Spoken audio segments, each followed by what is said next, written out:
விடியா திமுக ஆட்சி பொறுப்பேற்ற பிறகு 8,33,361 கோடி கடன் இருக்கு.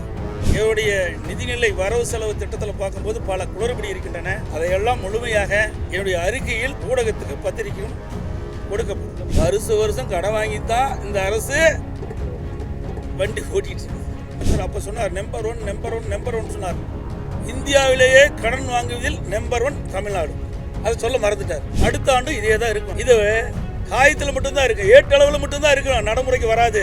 இதுதான் திராவிட மாடல் ஆட்சி. ஒப்பந்தம் போட்டிருக்காங்க. இதெல்லாம் வந்தா தான் நிஜம். நல்ல வார்த்தை ஜாலங்கள் அழகா இருக்குது. ஆனா அது நடைமுறைக்கு வந்தா தானே அது பயனளிக்கும். பொறுத்திருந்து பார்க்கலாம். மாண்பு அம்மா இருக்கின்ற பொழுது ஏழை மக்களுக்கு பசு வீடுகளுக்கு திட்டத்தை கொண்டு வந்தோம். அந்த பசு வீடுகள் திட்டத்தையும் நிறுத்திட்டாங்க இந்த விடியா திமுக அரசு. அதோடு 3 ஆண்டு காலமாக மாநகராட்சி பகுதியில் இருக்கின்ற உட்புற சாலைகள் சீர் செய்யலை. இந்த ஆண்டு தான் நிதி ஒதுக்கப்பட்டதாக தெரிவிச்சிருக்கிறாங்க. அதோட கிராமப்புறத்தில் 1,52,000 கிலோமீட்டர் உள்ள சாலைகளை சீர் செய்வதற்கு வெறும் 1000 கோடி தான் ஒதுக்கியிருக்கிறாங்க. மற்றும் உடைய தேர்தல் அறிக்கையில் ஆட்சி பொறுப்பேற்ற பிறகு ஒவ்வொரு ஆண்டும் குறிப்பிட்ட தடுப்பணைகள் கட்டப்படும், அதற்கு தேவையான நிதி ஒதுக்கப்படும் என்று சொன்னாங்க. இந்த பட்ஜெட்டில் அதுவும் தெரிவிக்கப்படவில்லை. ஒவ்வொரு ஆண்டும் ஒரு குறிப்பிட்ட தொகை ஒவ்வொரு துறைக்கும் ஒதுக்கப்படுவது. அதை போல தான் இந்த ஆண்டும் இந்த விடியா திமுக அரசு இந்த பட்ஜெட்டில் எல்லா துறைக்கும் ஒரு குறிப்பிட்ட நிதி ஒதுக்கி இருக்குது. இந்த ஆட்சி பொறுப்பேற்ற பிறகு 21-22 72,739.29 கோடி பற்றாக்குறை, 22-23 1,55,625.11 கோடி பற்றாக்குறை, 23-24 2,49,684 கோடி பட்ஜெட்டில் பற்றாக்குறை. இன்றைக்கு 2024-25 திட்ட மதிப்பீட்டில் நீங்கள் பார்த்தீங்கன்னா 3,58,354 கோடின்னு சொல்கிறாங்க.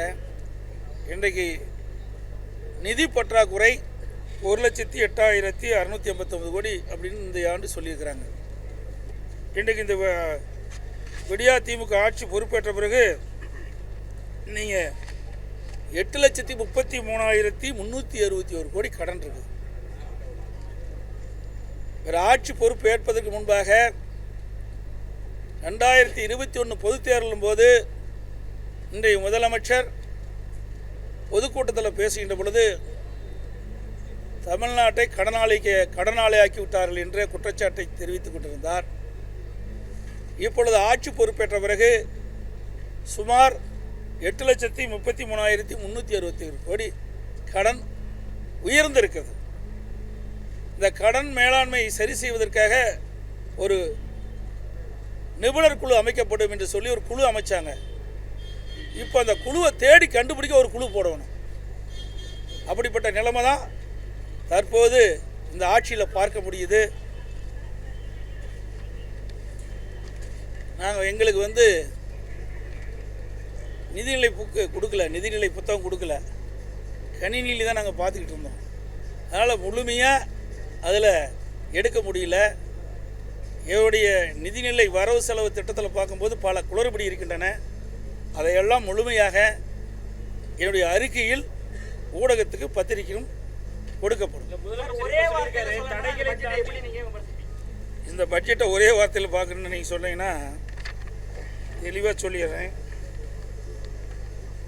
தேன் கூடும் கஞ்சனின் கருவலும் ஒன்றுதான், இரண்டும் அவற்றை நெருப்பிட உழைத்தவர்களுக்கு பயன் தருவதில்லை. இந்த வகையில்தான் இந்த விடியா ஆட்சியின் பட்ஜெட் உள்ளது. அதோட கனவு பட்ஜெட், காணல் நீர், இது மக்களுக்கு பணம் தராது. இதுதான் இன்றைய பட்ஜெட்டுடைய நிலை. ஒரு புறம் கடன் வருவா பற்றாக்குறை கட்டுக்குள்ள வச்சிருக்கோம் அப்படின்னு சொன்னாலும் கடன் தொகை அதிகரிச்சிருக்காரு. கடன் வாங்கிட்டே இருக்கிறாங்களே.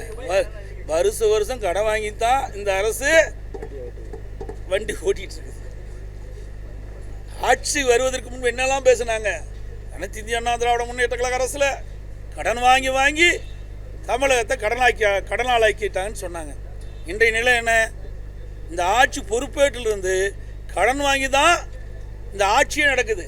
இப்படியே கடன் வாங்கி இன்றைய நிலைக்கு நான் சொன்ன மாதிரி 8,33,366 கோடி கடன் வாங்கிட்டாங்க. எல்லா வகையிலும் இன்றைக்கி நிதியமைச்சர் பேசுகிறார்.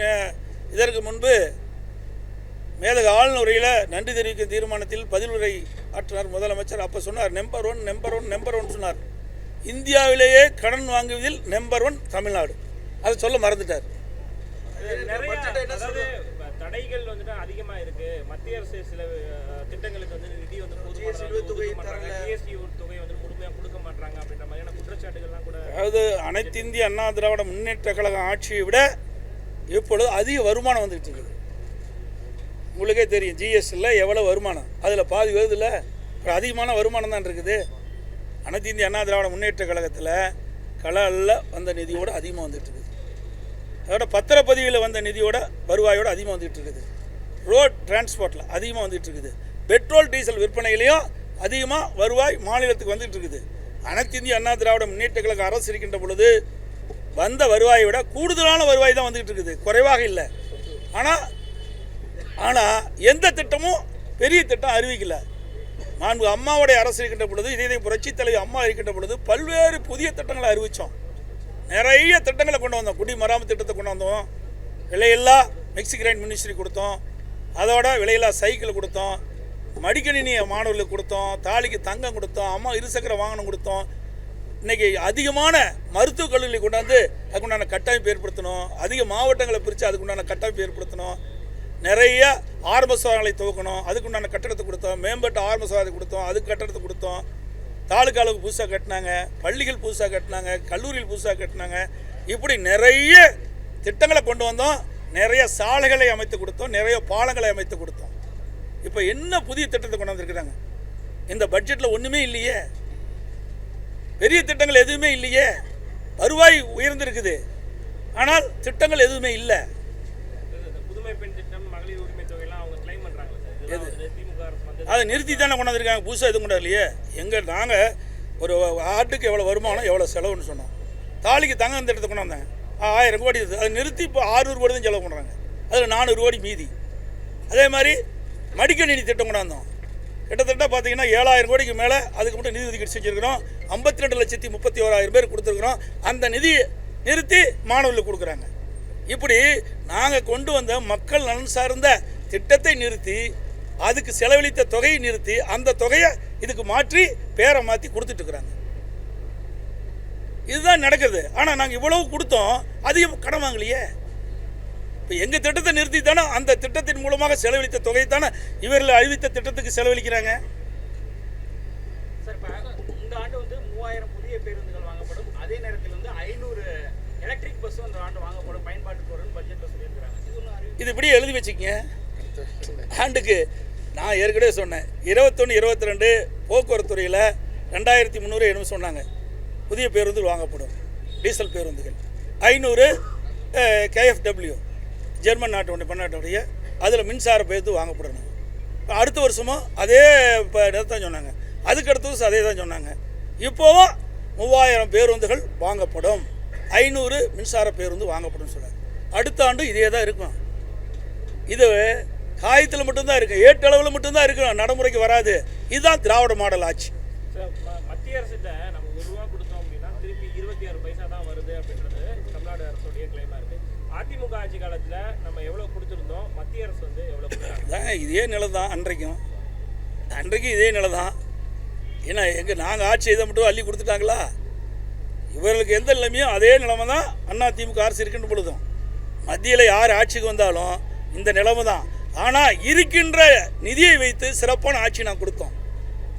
மாநிலத்துக்கு கிடைக்கப்பட்ட வருவாயை சரியான முறையில் பயன்படுத்தி நல்ல பல திட்டங்களை நாட்டு மக்களுக்கு செஞ்சு அதனால் தமிழகம் உயர்ந்த நிலைக்கு வந்தது. நாங்கள் கொண்டாந்து உயர்ந்த நிலைக்கு வச்சது தான் இன்றைக்கி தக்க வச்சுட்டு இருக்கிறாங்க. அதே சில நேரத்தில் தக்க வைக்க முடியல. இன்றைக்கி கல்வியில் நீங்கள் எடுத்துக்கங்க, அனைத்து இந்திய அண்ணா திராவிட முன்னேற்ற கழகம் ஆட்சி இருக்கின்ற பொழுது தான் உயர்கல்வியில் ஒரு அச்சீவ்மெண்ட் பண்ணோம். 2035 அடைய வேண்டிய இலக்கை 2030 19-20 நாங்கள் அடைச்சிட்டோம். 100க்கு 32 பேர் 2010 உயர்கல்வி படிச்சுட்டு இருந்தாங்க. 2019-20 100க்கு 52 பேர் உயர்கல்வி படிக்க ஒரு சூழலை உருவாக்கணும்.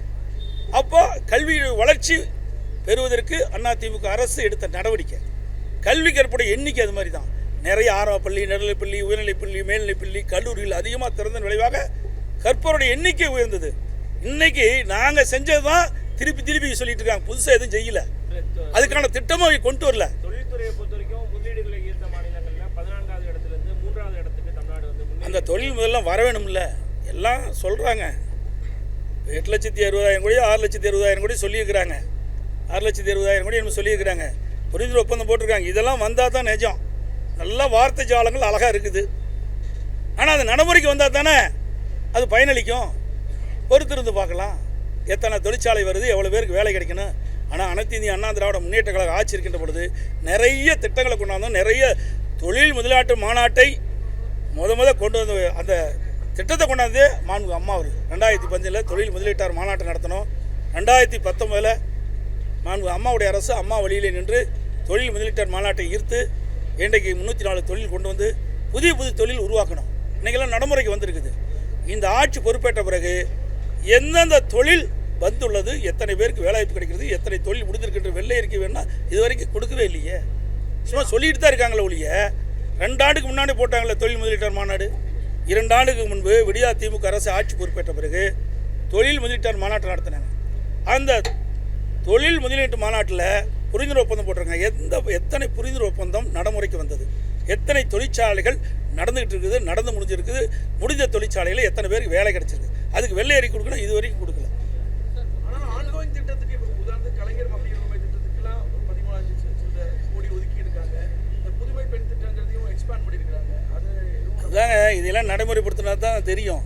ஏன்னா நான் தான் ஏற்கனவே சொன்னேன், அனைத்து இந்திய அண்ணா திராவிட முன்னேற்ற கழக ஆட்சியில் மக்களுக்கு பயனுள்ள திட்டங்கள், மாணவிகளுக்கு பயனுள்ள திட்டங்களை எல்லாம் இந்த விடியா திமுக அரசு நிறுத்தி அதில் இருக்கின்ற நிதியை தான் இப்போ இப்படி பேரை மாற்றி பேரை வைக்கிறதுல வல்லவர்கள். அந்த பேரை மாற்றி இப்போ அந்த நிதியை பயன்படுத்தி இப்போ கொடுத்துட்டு இருக்கிறாங்க. புதுசாக எதுவும் செய்யலை. இப்போ ஒரு ஆட்சி மாற்றம் எப்படின்னா, ஏற்கனவே இருக்கிற ஆட்சியாளர்கள் மக்களுக்கு எந்த அளவுக்கு நன்மை பயக்கக்கூடிய திட்டங்களை கொண்டு வந்தாலும் அதை தொடர்ந்தால் பரவாயில்ல, அதை நிறுத்திட்டு பேர் ஒன்றை மாற்றி இவர்கள் அந்த நிதியை பயன்படுத்தி செல்வதில் எந்த வித புதுமை படைச்சிருக்கிறாங்க. அதே மாதிரி வந்து மாணவர்களுக்கான கல்வி கடன் ஓராண்டில் வந்து 2,500 கோடி ரூபாய்க்கு 1 லட்சம் மாணவர்களுக்கான அந்த கல்வி கடன் வழங்கப்படும் சொல்லியிருக்கிறாங்க. ஏற்கனவே 2021 சட்டமன்ற பொதுத் தேர்தலும் போது இன்றைய முதலமைச்சர், இன்றைக்கு எதிர்க்கட்சி தலைவர், திராவிட முன்னேற்ற கழக தலைவர் என்ன சொன்னார்? இன்றைக்கு இளைஞர்கள் மாணவர்கள் வங்கி கடன் தள்ளுபடி செய்யணும்னு சொன்னார். தண்ணியில் எழுதி வச்சாச்சு. கல்வி கடன் ரத்து என்று இன்றைக்கு மாணவர்களுக்கு ஒரு கவர்ச்சிகரமாக ஒரு அறிவிப்பு கொடுத்து மாணவர்களிடத்து வாக்குகளை பெற்று, இளைஞரிடத்தில் வாக்குகளை பெற்று அதோடு முடிஞ்சு போச்சு. இது வரைக்கும் கல்வி கடன் என்ன ஆச்சுன்ட்டு ஒரு வார்த்தை கூட யாரும் பேசலை. இப்போ 2,500 கோடி கடங்குறீங்க. எந்த வங்கி கொடுக்க போகுது சொல்லுங்க? எந்த வங்கியில் நீங்கள் வாங்கி தர போகிறீங்க? இது வரைக்கும் 3 ஆண்டு காலம் ஆச்சுல்ல. இந்த இளைஞர்களுக்கும் மாணவர்களுக்கும் கல்வி கடனுக்கு எத்தனாயிரம் பேருக்கு, எத்தனை லட்சம் பேருக்கு கல்வி கடன் வாங்கி கொடுத்துருக்கீங்க, எத்தனாயிரம் கோடி கடன் பெற்று தந்திருக்கிறீங்க இளைஞர்களுக்கு சொல்லுங்கள். அந்த பட்டியலாம் கிடையாது. எல்லாம் கவர்ச்சிகரமாக வார்த்தை ஜாலங்களை பார்த்துக்கலாம். நிதிநிலை புத்தகத்தில் அவ்வளோதான், வேறு ஒன்றுமே கிடையாது. இதுபோன்ற செய்திகளை மேலும் தெரிந்து கொள்ள எங்களது யூடியூப், ஃபேஸ்புக் மற்றும் ட்விட்டர் ஆப்களை சப்ஸ்கிரைப் செய்யவும்.